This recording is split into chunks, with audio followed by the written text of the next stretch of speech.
Adelante, Padre. Bien, queridos hermanos, vamos a tratar el tema del desarrollo histórico de la devoción eucarística dentro de la Iglesia Católica. Realmente es algo hermosísimo, fascinante. Les invito a comenzar conmigo esta aventura. Para ello tenemos que ubicarnos en los albores del cristianismo, cuando Jesucristo pues nos ha entregado lo más hermoso y más grande para nosotros, que es su propio cuerpo, su propia sangre, su alma y su divinidad totalmente expresado, todo esto de manera real, viva, en el misterio eucarístico. Para ello tenemos que remitirnos necesariamente a la última cena. Para ello tenemos que remitirnos entonces al Evangelio y luego también a los primeros años de quienes continuaron este mandato de Cristo, que fue: hagan esto en conmemoración mía. Palabra que en el contexto judío no significa solamente recordar, sino hacer viva presencia. Es decir, que algo del pasado se hace presente de una forma viva, actual, en el momento que se lo celebra. Y asimismo, en cada Eucaristía nosotros tenemos este grandísimo privilegio que ha venido de parte de la misericordia de Dios. El Evangelio, por ejemplo, luego también los Hechos de los Apóstoles, en el capítulo 2, versículo 42, se nos dice claramente cómo esas primeras comunidades siguieron este mandato de partir el pan. Desde el principio entonces del cristianismo, la Eucaristía es la fuente, es el centro, es el culmen de toda la vida de la Iglesia. Como memorial de la pasión y de la resurrección de Cristo Salvador, como sacrificio de la nueva alianza, como cena que anticipa y prepara el banquete celestial, como signo y causa de la unidad de la Iglesia, como actualización perenne del misterio pascual, como pan de vida eterna y cáliz de salvación. La celebración de la Eucaristía es el centro indudable de todo el cristianismo, de todo el catolicismo. Normalmente la misa al principio se celebraba solo el domingo, pero ya en los siglos III y IV se generaliza la misa diaria. Veamos un poquito al respecto de la historia. La devoción antigua a la Eucaristía lleva en algunos momentos y lugares a celebrarla en un solo día varias veces. Por ejemplo, San León III, en el año 816, celebraba con frecuencia 7 y aún 9 veces en un mismo día la celebración eucarística. Varios concilios luego moderan y también restringen, hasta llegan a prohibir estas prácticas demasiado excesivas, ¿no? Por ejemplo, Alejandro II prescribe una misa diaria y dice así: muy feliz ha de considerarse el que pueda celebrar dignamente una sola misa cada día. Esta es la centralidad que se desborda prácticamente en el afecto y la devoción que ya se tenía al respecto de la Eucaristía en la Edad Media. Era tan fuerte que inclusive intentaban hacerlo muchas veces al día. Luego, como se ha mencionado, y también según la norma actual de la Iglesia, el sacerdote puede celebrar una vez al día y con permiso 2 veces entre semana, los domingos 2 veces y con permiso hasta 3 veces. Evidentemente sabemos que hay situaciones en nuestros pueblos donde los párrocos tienen que hacer más celebraciones eucarísticas. Eso ya depende mucho del diálogo que tengan con el obispo y también el obispo, la conferencia episcopal, con la Santa Sede. Realmente no conozco que esto exista como una permisión de parte del Vaticano, por eso a veces se puede considerar como algo también un poco criticable cuando se multiplican muchas misas al día. Sin embargo, ha sido la práctica generalizada y ya que en otros momentos también en la historia se celebraron muchas veces, esto queda siempre dentro de las normas del obispo particular, ¿no? Ahora, La reserva de la Eucaristía en los primeros siglos, a causa de las persecuciones y al no haber templos, estamos hablando entonces de los siglos primero, segundo, tercero, hasta cuarto, inicios de este. La conservación de las especies eucarísticas se hace normalmente en forma privada y tiene por fin la comunión de los enfermos, presos y ausentes. Esta reserva de la Eucaristía, al cesar las persecuciones, ya estamos adentrándonos al siglo IV, va tomando formas externas cada vez más solemnes. Las constituciones apostólicas, eso estamos ahí por los años 400, disponen ya que después de distribuir la comunión, las especies sean llevadas a un sacrarium, es decir, a lo que nosotros conocemos como un sagrario, ¿no? El sínodo de Verdun del siglo VI, por ejemplo, manda guardar la Eucaristía en un lugar eminente y honesto, y si los recursos lo permiten, debe tener una lámpara permanentemente encendida. Las píxides de la antigüedad eran cajitas preciosas para guardar el pan eucarístico. León IV, a mediados del siglo IX, dispone que solamente se pongan en el altar las reliquias, se refiere a las reliquias de los santos, los 4 evangelios y la píxide con el cuerpo del Señor para el viático de los enfermos. Estos signos expresan la veneración cristiana antigua al cuerpo eucarístico del Salvador y su fe en la presencia real del Señor en la Eucaristía. Todavía, sin embargo, la reserva eucarística tiene como fin exclusivo la comunión de enfermos y ausentes, pero no el culto a la presencia real. Es decir, que hasta este momento estamos aquí abarcando los siglos entre IV hasta el siglo IX. La adoración eucarística, como nosotros tenemos, por ejemplo, podemos pensar en una parroquia o en una capilla al Santísimo, no existía. Quizá pudo haber algunas expresiones de adoración eucarística un poco más personales o más privadas, pero no de forma generalizada e inclusive ni siquiera conocidas, ¿no? También reconocemos que hay mártires de la Eucaristía. Tenemos la presencia de San Tarcisio, que él lo podemos encontrar justamente a inicios de la era cristiana, antes inclusive de la unión del catolicismo, la cristiandad con el Imperio Romano. Entonces, hasta ese momento vemos la centralidad de la Eucaristía y también reconocemos que se lo reservaba porque se reconocía en él, pues, una sacralidad sencillamente exuberante, ¿no? Es que se reconoce ahí mismo a Dios. La adoración eucarística dentro de la misa, entonces, se va desarrollando después. Ha de advertirse, sin embargo, que ya por esos siglos el cuerpo de Cristo recibe de los fieles dentro de la misma celebración eucarística signos claros de adoración que aparecen prescritos en las antiguas liturgias, especialmente antes de la comunión Sancta Sanctis, es decir, lo santo para los santos. Así se reconocía el recibir a Jesucristo. Él es el santo y entonces yo tengo que haberme comportado santamente para poder recibirlo. Sancta Sanctis, ¿no? Los fieles realizan inclinaciones y postraciones. Por ejemplo, San Agustín decía, y San Agustín hay que ubicarlo, ¿no?, en el siglo IV, nadie coma de este cuerpo si primero no lo adora, añadiendo que no solo no pecamos adorándolo, sino que pecamos no adorándolo. Y estas mismas palabras, qué cosa tan hermosa, el Papa Pío XII, en su encíclica Mediator Dei, que habla al respecto de la Sagrada Liturgia, en el numeral 162, lo cita.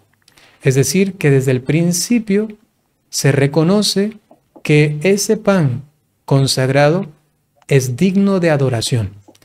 Y no es que hace mal uno cuando lo adora, sino más bien cuando no lo adora, inclusive comete pecado. Por otra parte, la elevación de la hostia y más tarde del cáliz, cuando el sacerdote, después de la consagración, lo pone en alto para que los fieles lo adoren, suscita también la adoración interior y exterior de los fieles. Por ejemplo, hacia el año 1210 la prescribe el obispo de París. Antes de esa fecha es practicada entre los cistercienses, una comunidad que ha evolucionado de los benedictinos, y a fines del siglo XIII es común en todo el occidente. En nuestro siglo, en 1906, San Pío X, el Papa de la Eucaristía, concede indulgencias a quienes miren piadosamente la hostia elevada, diciendo: Señor mío y Dios mío. Es lo que también nosotros reconocemos en las parroquias. No sé si usted tiene, Hilda, quizá alguna experiencia de eso, que cuando el Padre eleva, todavía se conserva en algunos lugares que se dicen Señor mío y Dios mío. ¿También sucede eso? Por supuesto, en nuestra región, en nuestro pueblo, Aguilares, lo que es la arquidiócesis de El Salvador, en San Salvador, siempre también lo hemos dicho en voz alta, en su mayoría. Sí. Entonces, eso se remonta por allá, ¿no? Al inicio del siglo XX, con el Papa Pío X. Amén. Esto se da entonces dentro de la misma celebración eucarística. El reconocer a Jesucristo, el mismo San Agustín también decía que hay que cuidar que no caiga ni una sola partícula porque está allí presente el cuerpo del Señor. Y luego también lo hace como comparativo y dice: así como nos esforzamos para que no caiga ninguna partícula al suelo del cuerpo del Señor, también hay que esforzarnos para que no caiga ninguna partícula de la palabra del Señor, ¿no? Es decir, cuando se lee el Evangelio, las lecturas, también estar atentos para que no se desperdicie, entiende él, y así lo correlaciona con la Eucaristía, también la palabra viva del Señor dada a nosotros, ¿no? Esto entonces, dentro de la Eucaristía, cómo se reconoce a Cristo mismo presente. Luego hay unas primeras manifestaciones del culto a la Eucaristía, pero fuera de la misa. Hasta aquí, siglo XII, siglo XIII, sobre todo se desarrolla dentro de la misma Eucaristía, de la misma celebración. Pero luego se va a ir desarrollando ya fuera de la celebración. La adoración de Cristo en la misma celebración del sacrificio eucarístico es vivida, como hemos dicho, desde el principio. Esto es inevitable. Y los hermanitos protestantes o aquellos que quieren buscar la verdad y remitirse a los inicios del cristianismo para ver cómo vivieron los discípulos de los apóstoles, los primeros cristianos, pues se van a encontrar con esto tan claro, ¿no? Eso es impresionante. Es indiscutible, definitivamente. Leer los Hechos de los Apóstoles es entenderlo de esa manera. Exactamente, exactamente. Inclusive, voy a poner en colación en este momento, yéndonos un poquito otra vez atrás en el tiempo, un escrito, una carta de San Justino mártir, ¿no? Y él es alrededor del año 150. O sea, estamos recién fundado la Iglesia Católica, ¿no? Entonces, la descripción que San Justino da es impresionante. Él dice: no tomamos estas cosas como pan y bebidas comunes, sino de la misma forma que Jesucristo nuestro Señor se hizo carne y sangre por nuestra salvación, así también se nos enseñó que por virtud de la oración del Verbo, el alimento sobre el cual fue dicha la acción de gracias, alimento que por transformación se nutren nuestra sangre y nuestras carnes, es la carne y la sangre de aquel mismo Jesús encarnado. Y fue así que los apóstoles, en las memorias por ellos escritas, llamadas evangelios, nos transmitieron lo que les había sido ordenado hacer, cuando Jesús, tomando el pan y dando gracias, dijo: haced esto en memoria mía, esto es mi cuerpo. E igualmente, tomando el cáliz, dando gracias, dijo: esta es mi sangre, la cual solamente a ellos dio a participar. Esto también es tan hermoso reconocer esta conciencia viva ya del siglo II de la celebración eucarística. qué regalo tan grande, ¿verdad? San Justino nos ha revelado y ha hecho constancia de lo que ahora todavía muchos no lo consideramos. Importantísimo, Padre. Continuemos. Luego, como estaba mencionándolo, continuamos con la manifestación del culto ya fuera de la misa. La adoración de la presencia real fuera de la misa irá configurándose como devoción propia a partir del siglo IX, con ocasión de las controversias eucarísticas. Es decir, que en el siglo IX ya hay ciertos atisbos de una configuración de la adoración eucarística fuera de la misa. Hasta el siglo XIII habíamos dicho hace un momento, ¿no?, que se practicaba sobre todo esta adoración dentro de la misa, pero también mencionábamos que habían ciertos como lugares, ciertas comunidades que ya iban sintiendo ese llamado del Señor y de forma privada, de forma muy particular, iban desarrollando también esta devoción, ¿no? Por ahora, habíamos dicho, la Eucaristía destinada para los que no podían recibirla, si tenían que visitar, por ejemplo, a un enfermo o a algún preso, algo parecido, ¿no? Todavía no se la concibe como ponerla, por ejemplo, sobre el altar y que vengan personas a adorarla.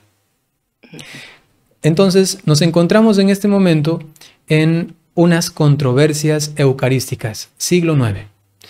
Por esos años, al simbolismo de un ratramno, es un monje benedictino, se opone con fuerza el realismo de otro monje, un fraile, llamado Pascasio Raberto, que acentúa la presencia real de Cristo en la Eucaristía.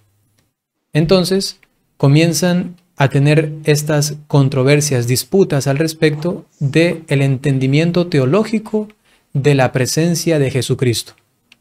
Conflictos teológicos análogos se producen en el siglo XI. Entonces tenemos 2 siglos prácticamente de estas disputas que tendrán como hermoso fruto, al pronunciarse la Iglesia al respecto, de la veracidad de la presencia de Jesucristo en la Eucaristía, ya hablando de la transubstanciación, es decir, que las especies exteriormente permanecen en sus accidentes como vino y como pan, pero que la sustancia, el ser de este pan y este vino, dejan o mudan y se convierten en auténtica y realmente el cuerpo y la sangre de Cristo. Entonces la Iglesia reacciona con prontitud y fuerza y de una forma unánime contra el simbolismo eucarístico, por ejemplo, de Berengario de Tours. Esto hay que ubicarlo en el siglo XI. Su doctrina es impugnada por teólogos como, por ejemplo, Anselmo de Laon o Guillermo de Champagne, y es inmediatamente condenada por un buen número de sínodos, el sínodo de Roma, el de Vercelli, el de París, el de Tours, y sobre todo por los concilios romanos de 1059 y de 1079. Y si es que alguien gusta también confrontar esto, existe un documento que se llama el Desinga, o Desinger también le dicen, que ha sido escrito por Federico Desinger, un alemán, donde ha recopilado todas estas doctrinas, todos los pronunciamientos al respecto del símbolo de la fe, de la costumbre y de la moral católicas de todos los siglos anteriores. Él es del siglo XX. Sí, todos los pronunciamientos para que uno confronte esto, ¿no? Entonces en el Desinger se encuentra en el numeral 690 y también 700 al respecto de estos concilios, ¿no? En efecto, el pan y el vino, una vez consagrados, se convierten substancialmente en la verdadera, propia y vivificante carne y sangre de Jesucristo nuestro Señor. Por eso en el sacramento está presente totus Christus, en alma y cuerpo, como hombre y como Dios. Estas enérgicas afirmaciones de la fe van acrecentando más y más en el pueblo la devoción a la presencia real. Ya podemos imaginarnos. Entonces escuchábamos a teólogos que ya iban pronunciándose al respecto, y entonces fieles que escuchaban, nos podemos imaginar en misas, donde sacerdotes católicos y obispos con la convicción espiritual viva de que Cristo está allí, pues entonces predicaban a favor de esta presencia real, y esto da paso entonces a que los mismos fieles vayan sintiendo una necesidad de, si ya tener la presencia real en la celebración, prolongar esta adoración hacia Él de una forma cultual fuera de la misma Eucaristía. Qué bueno. Veamos algunos ejemplos de cómo se va viviendo esto, cómo se va acrecentando, ¿no? A finales del siglo IX, la Regula Solitarium, que es una regla para prácticamente, digamos, para ermitaños, para monjes que están excluidos totalmente por voluntad propia del mundo, establece que los ascetas reclusos que viven en lugar anexo a un templo estén siempre por su devoción a la Eucaristía en la presencia de Cristo. En el siglo XI, Lanfranco, arzobispo de Canterbury, establece una procesión con el Santísimo en el Domingo de Ramos. Es una de las primeras manifestaciones, siglo XI, en una iglesia particular que ya salen con el Santísimo. Esto era algo muy, pero muy nuevo, que para nosotros quizá es algo muy común tenerlo en el Corpus Christi o cuando el Padre realiza una procesión, pero hay que reconocer que fueron 10, 11 siglos, ¿no?, en los que se ha ido profundizando en el amor a la Eucaristía y luego cómo acrecentar más su devoción en los fieles para establecer luego estas primeras incipientes devociones, ¿no? En este mismo siglo, durante las controversias con Berengario, en los monasterios benedictinos de Bec y de Cluny, existen la costumbre de hacer genuflexión ante el Santísimo Sacramento y de incensarlo. En el siglo XII, la regla de los reclusos prescribe: orientando vuestro pensamiento hacia la Sagrada Eucaristía que se conserva en el altar mayor y vueltos hacia ella, adoradla diciendo de rodillas: salve, origen de nuestra creación, salve, precio de nuestra redención, salve, viático de nuestra peregrinación, salve, premio esperado y deseado. Entonces cabe notar que si bien se guardaba en el sagrario la Eucaristía, todavía esta forma de devoción, por ejemplo, al pasar por el sagrario, no existía, pero ya iban postulándose ciertas normas también por la vivencia del mismo pueblo. Ellos reconocían y decían, bueno, por aquí no podemos pasar así nomás, ¿no? Y luego esto se fue configurando ya en reglas específicas para algunos sectores de la iglesia. En este caso mencionamos a los monjes. En todo caso, conviene recordar que la devoción individual de ir a orar ante el sagrario tiene un precedente histórico en el monumento del Jueves Santo a partir del siglo XI. Aunque ya el sacramento de la Eucaristía se lo reconocía como presencia viva, sin embargo, solo en el siglo XI se configura que en el Jueves Santo se haga un monumento. Es lo que también nosotros tenemos en cada trido pascual, que inclusive hacemos una oración prolongada y que, dicho sea de paso, hasta tenemos indulgencias plenarias en esa celebración y en ese momento de adoración. El monumento del Jueves Santo está en la prehistoria de la práctica de ir a orar individualmente ante el sagrario, devoción que empieza a generalizarse a principios del siglo XIII, ¿no? Entonces, siglo XI, esta es ya como la prehistoria de esta devoción delante del Santísimo. A la adoración. Exacto, ¿no? Y ya luego en el siglo XIII comienza a hacerse cada vez, digamos, más popular. La vivían ya más diócesis. Ahora, nos hemos dado cuenta que esto surgió a partir de unas controversias teológicas. Es decir que muchas veces... De un problema surgió una bendición. Exactamente, ¿no? Y aquí nos encontramos otra vez en algo parecido. Nos vamos a ubicar ahora en el siglo XIII.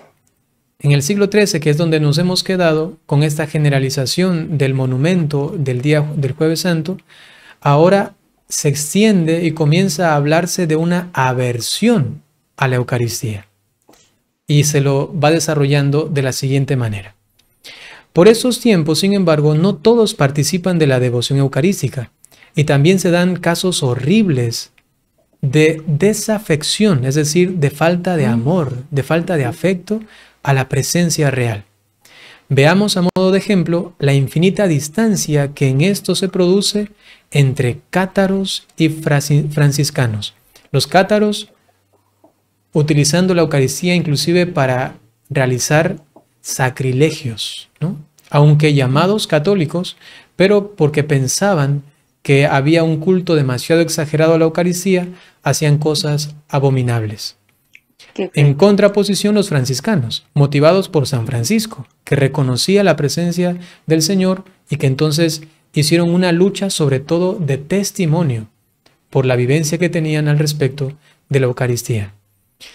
Cayetano Eser, franciscano, describe así el mundo de estos cátaros. Atención, esto puede inclusive herir la susceptibilidad de alguno. En aquellos tiempos, el ataque más fuerte contra el sacramento del altar venía de parte de los cátaros, muy numerosos, inclusive no solamente paradójicamente, sino que digamos hasta providencialmente en la zona de Asís, justamente donde está San Francisco. Empecinados en su dualismo doctrinal, rechazaban precisamente la Eucaristía, porque en ella está siempre el íntimo contacto entre lo humano y lo divino, entre lo espiritual y también lo material. Hay que recordar que los cátaros tenían una oposición, un rechazo inclusive a las cuestiones materiales en relación a las espirituales. Entonces, prácticamente al rechazar esta asunción, digamos, de el mundo espiritual de este mundo material, ya que uno puede santificarse a través del trabajo, puede santificarse a través de una vivencia como padre de familia o en sus relaciones con los amigos, ¿no? Inclusive el mismo matrimonio, el sacramento, ellos ponían todo eso en tela de duda, porque vivían un dualismo, son dos cosas totalmente distintas. Lo separaban. Exacto, nos entregamos solo a lo espiritual, lo material, lo carnal no tiene nada que ver. Que dicho sea de paso... Por gracia de Dios, están desintegrados los cátaros ahorita, ¿no existen ya? Exactamente, sí, claro, es una herejía inclusive, bueno, ¿no? Sí. Entonces, esto se inclusive llevó a que estos hicieran una tal justaposición entre lo material y lo espiritual que terminan entregados a lo carnal. Qué cosa tan impresionante, ¿no? Rechazan lo carnal, pero al rechazarla tanto, entonces se tornan a ellos, a las cosas carnales, so pretexto de que como es carnal, pues no es nada, no sirve para nada. Entonces viva la vida promiscua, viva la vida adúltera, ¿no?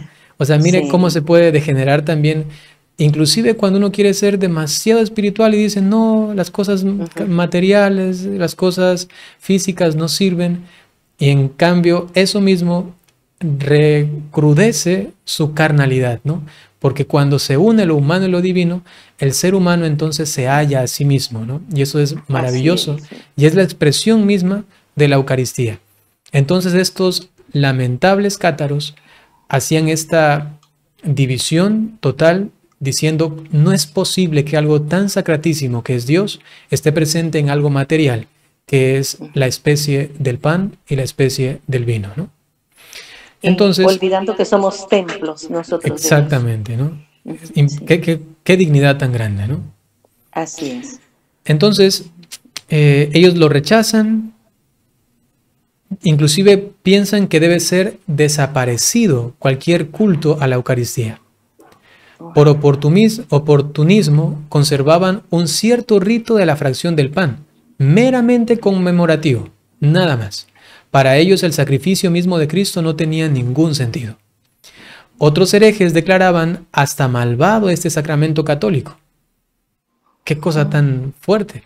Y se había extendido un movimiento de opinión que rehusaba la Eucaristía, juzgando impuro todo lo que es material y proclamando que los verdaderos cristianos deben vivir solamente del alimento es celestial, no de la expresión celebrativa de la Eucaristía. Teniendo en cuenta todo esto que se iba dando, este ambiente, se comprenderá por qué, precisamente en este tiempo, la adoración de la Sagrada Hostia, como reconocimiento de la presencia real del Señor, venía a ser la señal distintiva más destacada de los auténticos y verdaderos cristianos. El culto de adoración de la Eucaristía, que en adelante irá tomando formas múltiples, tiene aquí una de sus raíces más profundas. Por el mismo motivo, el problema de la presencia de real vino a colocarse en el primer plano de las discusiones teológicas y ejerció también una gran influencia en la elaboración del rito de la misa. Por otra parte, las decisiones del Concilio de Letrán, eso estábamos hablando en el siglo III y a inicios, ¿no? Es el Concilio de Letrán IV, nos descubren los abusos de que tuvo que ocuparse entonces la Iglesia. El llamado Anónimo de Perusa es a este respecto de una claridad espantosa. Sacerdotes que no renovaban al tiempo debido las hostias consagradas. Disculpen por lo que van a escuchar, pero así dice este texto, de forma que se las comían los gusanos. O que dejaban a propósito dejaban caer a tierra el cuerpo y la sangre del Señor, o metían el sacramento en cualquier cuarto, y hasta lo dejaban colgando de un árbol del jardín. Al visitar los enfermos, se dejaban allí la píxide, que es donde se porta al Señor, y se iban a la taberna. Daban la comunión a los pecadores públicos, y se la negaban a gentes de buena fama. Celebraban la Santa Misa llevando una vida de escándalo público. Qué cosa tan espantosa, escandaloso, ¿no? Realmente, sí. Definitivamente grandes sacrilegios. Gracias a Dios eso pasó. ¿Hasta qué tiempo? La Iglesia renació en la devoción a la adoración del Santísimo Sacramento, indudablemente a raíz de eso. Por supuesto, entonces habían esas disputas y habían estos círculos totalmente contrarios a la Eucaristía, y entonces frente a tales degradaciones se producen en esta época grandes avances, más bien en esta devoción eucarística. Entre otros muchos podemos considerar el testimonio impresionante de San Francisco de Asís. Poco antes de morir, en su testamento, pide a todos sus hermanos que participen siempre de la inmensa veneración que él profesa hacia la Eucaristía y los sacerdotes. Y hemos recibido de la siguiente manera, en un escrito que se llama El Cuerpo del Señor, atribuido a San Francisco, ¿no? Y dice, y lo hago por este motivo, porque en este siglo nada veo corporalmente del mismo Altísimo Hijo de Dios. Es decir, no podemos ver al Señor cara a cara, ¿no? Visiblemente, sino su santísimo cuerpo y su santísima sangre, que ellos reciben y solo ellos administran a los demás. Y se refiere aquí a los sacerdotes. Es decir, que solamente encuentra al mismo Señor presente en su cuerpo y en su sangre sacratísimos, que solamente lo administran, lo confeccionan los sacerdotes. Y continúa, y quiero que estos santísimos misterios sean honrados y venerados por encima de todo y colocados en lugares preciosos. Esta devoción eucarística tan fuerte en el mundo franciscano también marca una huella muy profunda que dura hasta nuestros días en la espiritualidad, por ejemplo, de las clarisas. Sabemos que son monjas contemplativas. En la vida de Santa Clara, escrita muy pronto por el franciscano Tomás de Celano, ella murió en el año 1253 y este biógrafo franciscano escribe su biografía solamente 2 años después. Se refiere un precioso milagro eucarístico. Seguramente lo conocemos, tenemos en algunos lugares esta imagen de Santa Clara con la custodia. Sí. Entonces ella, asediada, y toda la ciudad prácticamente, la ciudad de Asís, por un ejército invasor de sarracenos, son estos puestos en fuga en el convento de San Damián por la Virgen Clara. Esta manda, pese a estar enferma, con el corazón impávido, que la conduzcan a ella a la puerta y la coloquen frente a los enemigos, llevando ante sí la cápsula de plata, encerrada en una caja de marfil, donde se guarda con suma devoción el cuerpo del Santo de los Santos. De la misma cajita le asegura la voz del Señor. Jesús le dijo: yo siempre os defenderé. Y los enemigos, llenos de pánico, se dispersaron. Es una historia, algunos también llaman leyenda, no por ello no histórica, ¿no?, de Santa Clara de Asís, o con fundamentos históricos, ¿no? Entonces nosotros tenemos, como decía antes, ¿no?, estas imágenes, seguramente ustedes han visto alguna vez, de Santa Clara portando una custodia. Luego, si nos damos cuenta, ¿no?, esto es todo providencial. Siempre que el enemigo quiere acechar, dañar, destruir, el Señor saca todavía en redundancia algo superior a lo que inclusive se vivía antes, cuando el enemigo no hacía nada. Y como se suele decir, entonces, el mismo diablo, sin quererlo, trabaja para el Señor. Santa Julia... Tratando de contradecir. Exactamente, sí. Pero no puede, porque la verdad no sobrepasa, ¿no? Sí. Santa Juliana de Moncornillón es luego la que sale al paso. Estamos aquí a finales del siglo XII, ella vivió hasta mediados del siglo XIII. ¿Qué es lo que encontramos? A partir del año 1208, el Señor se aparece a Santa Juliana, primera abadesa agustina de Moncornillón, junto a Lieja. Esa religiosa es una enamorada de la Eucaristía que incluso físicamente encuentra en el pan del cielo su único alimento, es decir, que solamente se alimentaba de la Eucaristía. El Señor inspira a Santa Juliana la institución de una fiesta litúrgica en honor al Santísimo Sacramento. Por ella los fieles se fortalecen en el amor a Jesucristo, expían los pecados y desprecios que se cometen con frecuencia contra la Eucaristía, y al mismo tiempo contrarrestan con esta fiesta litúrgica las agresiones sacrílegas cometidas contra el sacramento por los cátaros, por los valdenses, protrobrucianos, los seguidores de Amuri de Bené y tantos otros. O sea, también imaginémonos que habían otros círculos que todavía continuaban en contra de la devoción eucarística. Bajo el influjo de estas visiones, el obispo de Lieja, Roberto de Tourotet, constituye en 1246 la fiesta del Corpus.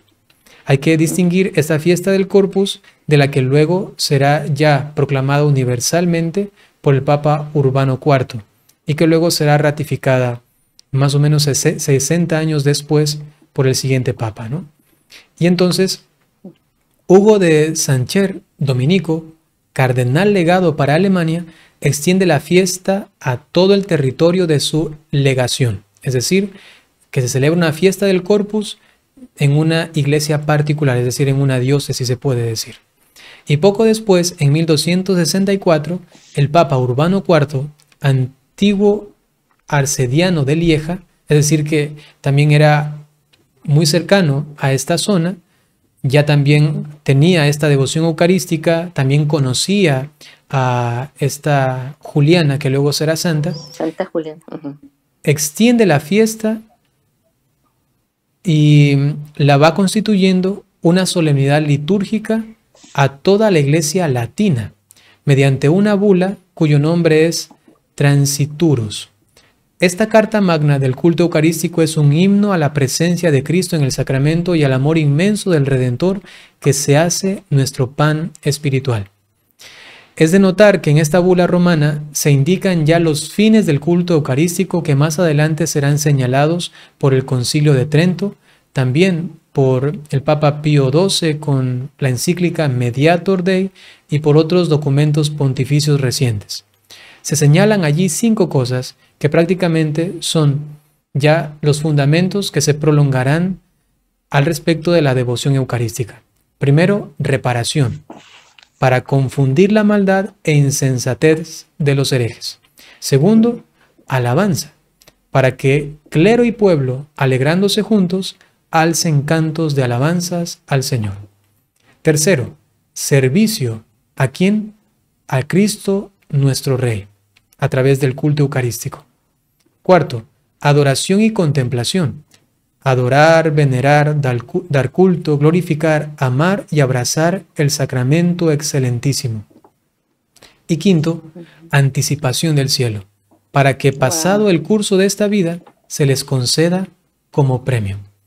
Allí, María Hilda, nos damos cuenta también de que ya prácticamente es lo que nosotros vivimos en nuestras parroquias, en nuestras comunidades. Justamente estos 5 puntos: reparación, alabanza, servicio, adoración y contemplación, y también anticipo del cielo.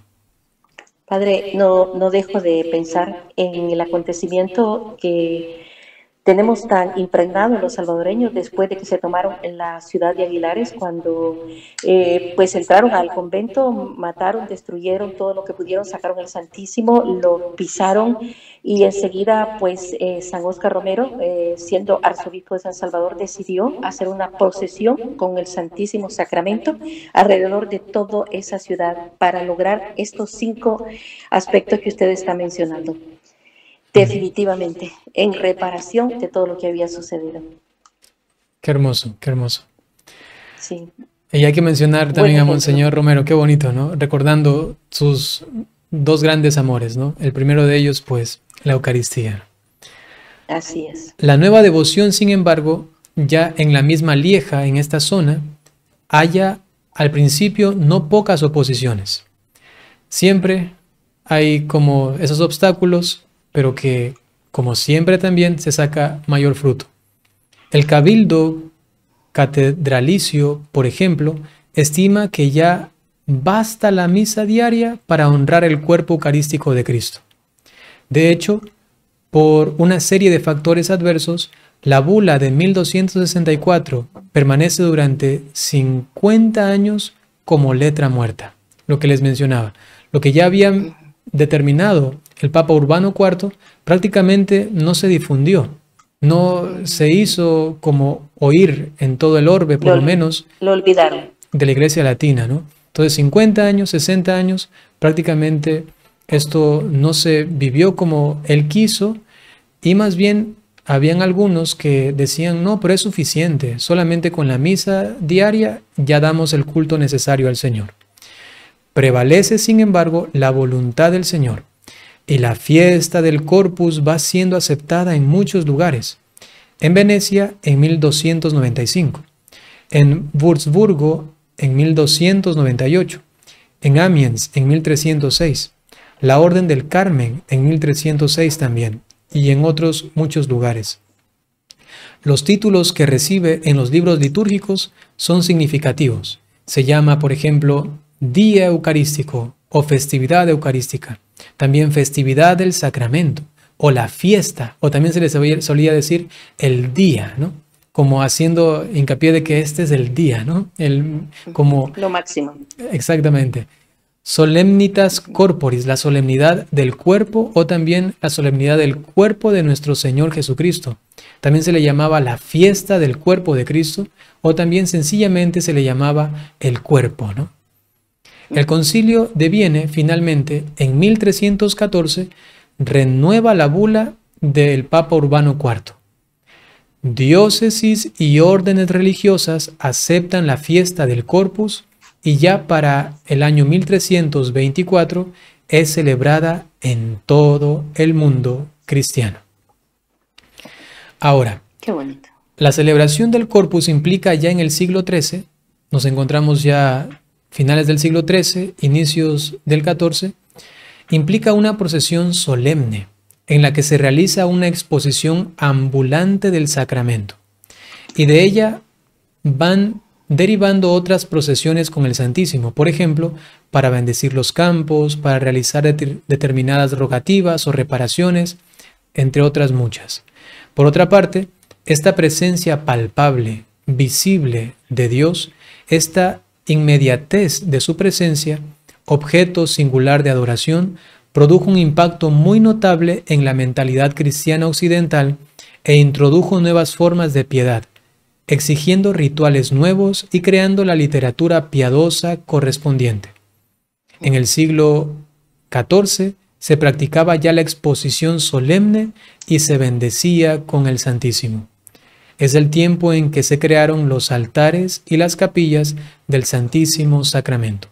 Es decir, que en este momento hay una vivencia ya universal de rito latino de esta devoción eucarística. Y digo rito latino porque en las iglesias orientales, sobre todo si recordamos un poquito después del cisma, y aquí ocurre pues la iglesia ortodoxa que se divide de la iglesia católica, que se da en el siglo X, ¿no?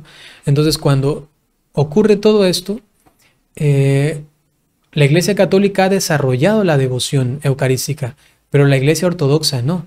Entonces ellos solamente se quedaron con la celebración eucarística, pero nosotros desarrollamos esta adoración y esta devoción y tenemos capilla del Santísimo Sacramento, adoraciones del Santísimo Sacramento, inclusive hay ya actualmente estas capillas de adoración perpetua, que lamentablemente los hermanos ortodoxos no lo tienen, y sin embargo sí hay ciertos ortodoxos que se han unido otra vez a la Iglesia Católica que han desarrollado esta devoción también, ¿no?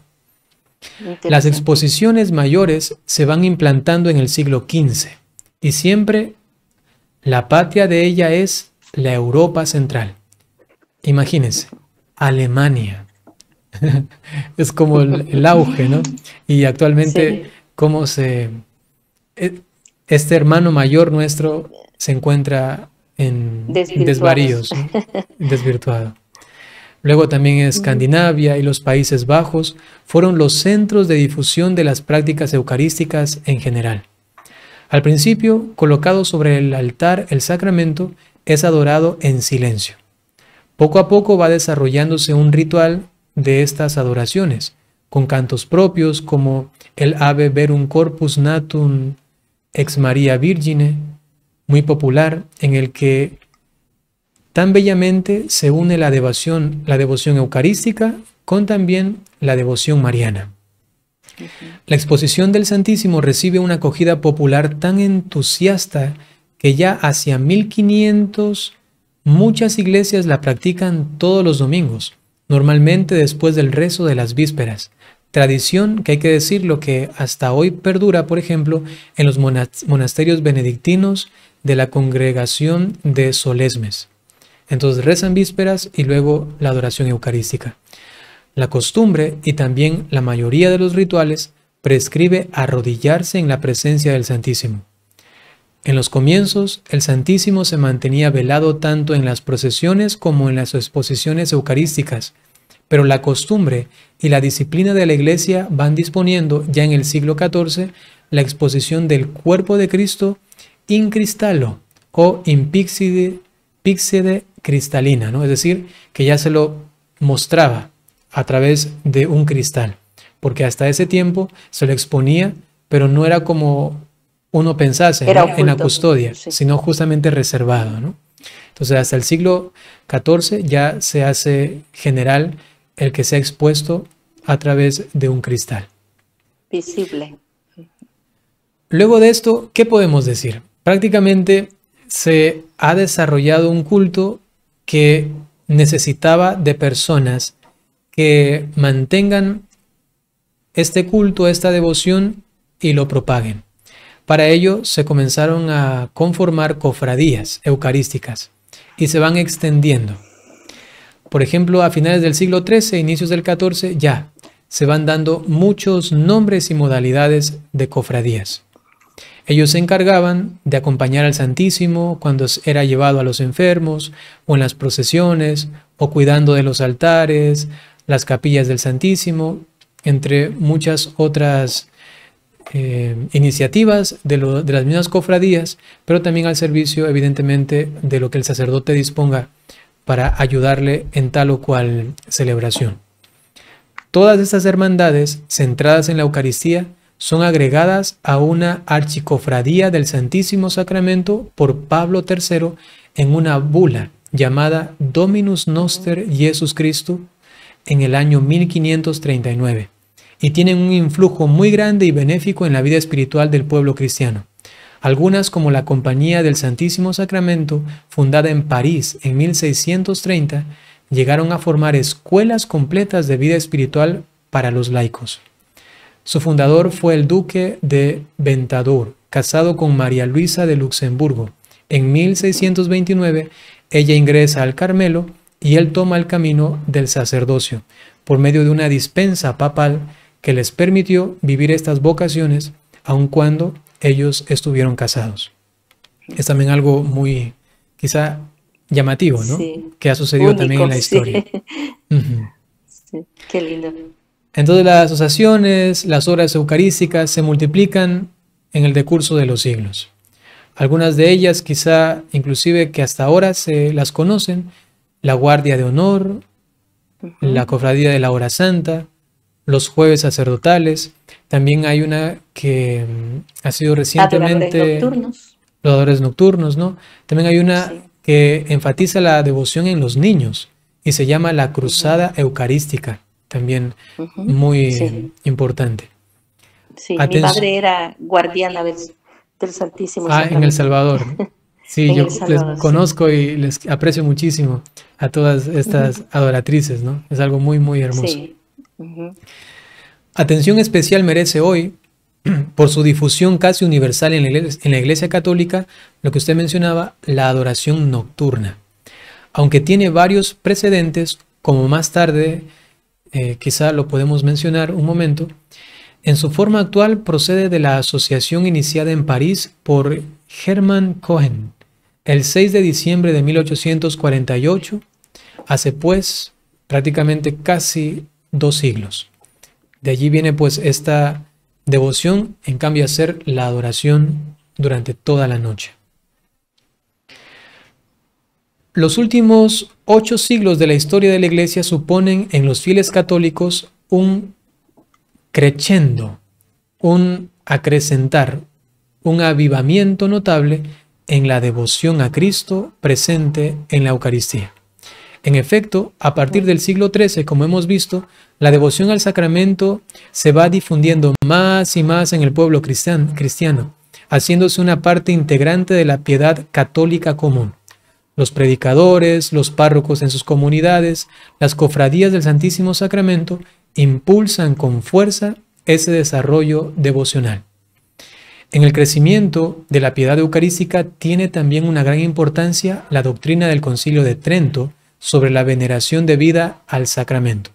Les mencionaba hace un momento al respecto del Dessinger, y entonces también a quien le interese puede buscar esos numerales tan hermosos: 882, 878, 888, 1649, 1643, 1644, 1656, donde se habla al respecto de esta doctrina de veneración debida al sacramento.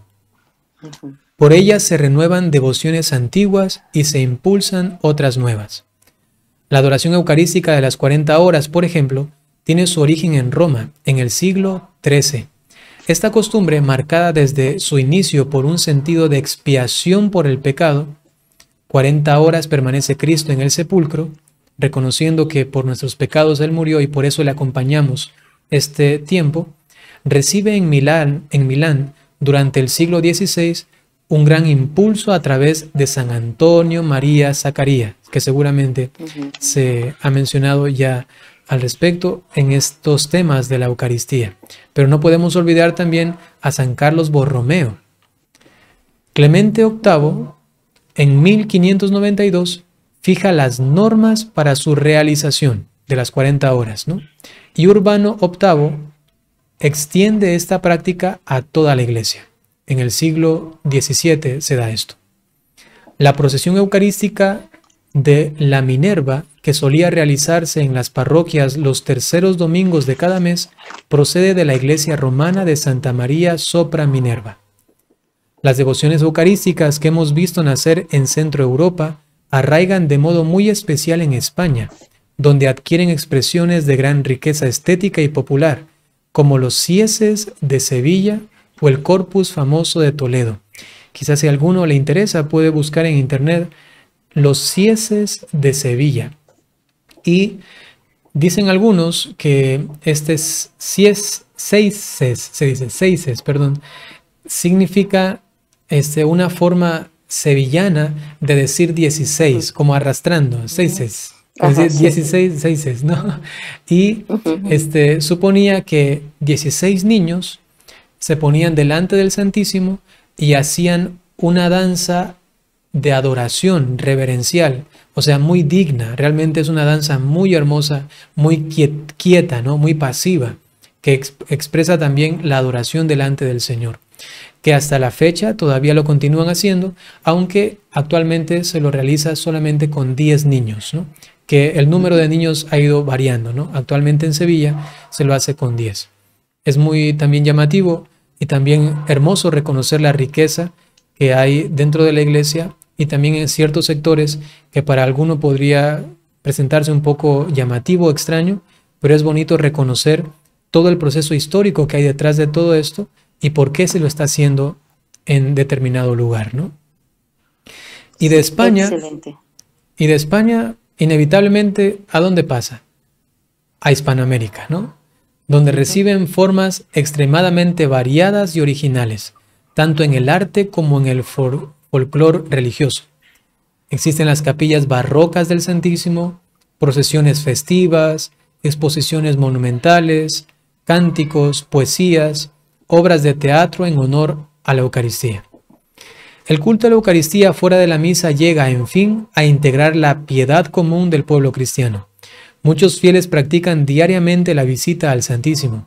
En las parroquias, con el rosario, viene a ser común la hora santa. La exposición del Santísimo diaria o semanal, por ejemplo, en los jueves eucarísticos. El arraigo devocional de las visitas al Santísimo puede comprobarse por la abundantísima literatura piadosa que ocasiona.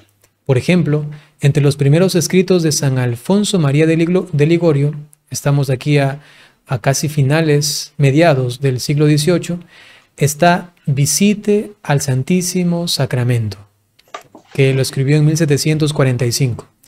En vida del santo, este librito alcanzaba 80 ediciones y es traducido a casi todas las lenguas europeas. Posteriormente, ha tenido más de 2000 ediciones y reimpresiones.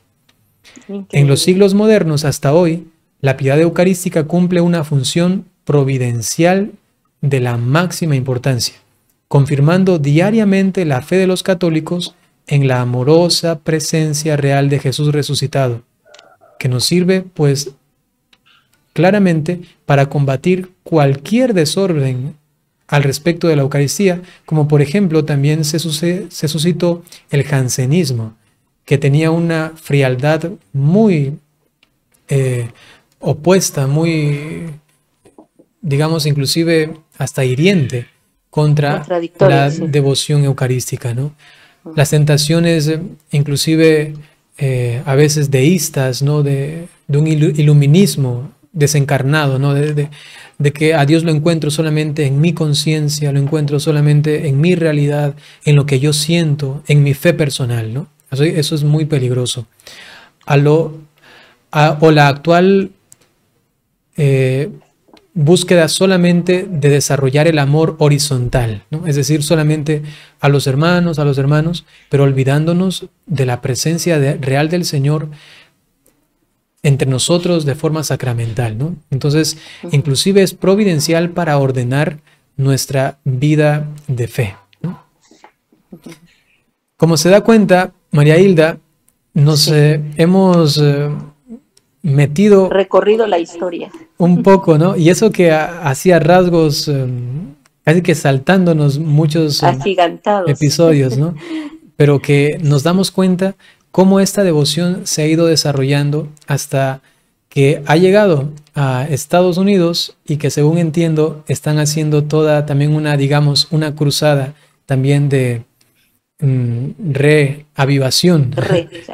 Renacimiento, le llamamos a esta iniciativa, renacimiento eucarístico, y con toda razón, ¿verdad? Creo que vale la pena, así como en aquellos tiempos, también ahora estamos viviendo una época de frialdad y sobre todo de temor después de esta pandemia, un poco de descuido, ¿verdad? De poder renovarnos en esas devociones que ya teníamos ante el Santísimo Sacramento. Padre, impresionante. Esto es realmente una cátedra, es un documental maravilloso que vale la pena estudiarlo, no solo escucharlo. Muchas gracias, de verdad. Para mí un gusto muy grande poder compartir esto. Prácticamente solamente decir que en la actualidad, gracias a Dios, se han desarrollado muchas capillas de adoración perpetua y eso también nos alegra muchísimo. También cuando estuve por allí en Estados Unidos, tuve la oportunidad de visitar en Nueva York una capilla, la capilla de San Francisco, me parece, o de San Antonio, sí, pero sé que es franciscana. Y está también expuesto todo el día al Santísimo. Y qué hermoso ver que en medio de una ciudad tan ajetreada, ¿no?, esté allí la calma, la paz del Señor, que está tranquilizando los corazones de quienes se encuentran a veces en tribulaciones. Y menciono esto porque todos nosotros de alguna manera tenemos el acceso, gracias a Dios, después de esta pandemia, como se lo ha mencionado, de ir a visitar al Santísimo. Entonces no hay que desperdiciar este regalo tan grande de tener al mismo cielo aquí en la tierra. Excelente, Padre. Es como para una conclusión en este momento recibir su bendición y decirle una vez más, de verdad, muchas gracias. Siento que, como dice usted, ha ido bastante, digamos, saltándose algunos aspectos notorios en la historia, pero ha sido muy fundamental lo que nos ha enseñado. Muchas gracias. Con todo gusto. Les doy la bendición. El Señor esté con ustedes. Y con su espíritu. La bendición de Dios Todopoderoso, por intercesión de la Santísima Virgen María, San José y todos los ángeles y santos, en el nombre del Padre, y del Hijo, y del Espíritu Santo. Amén.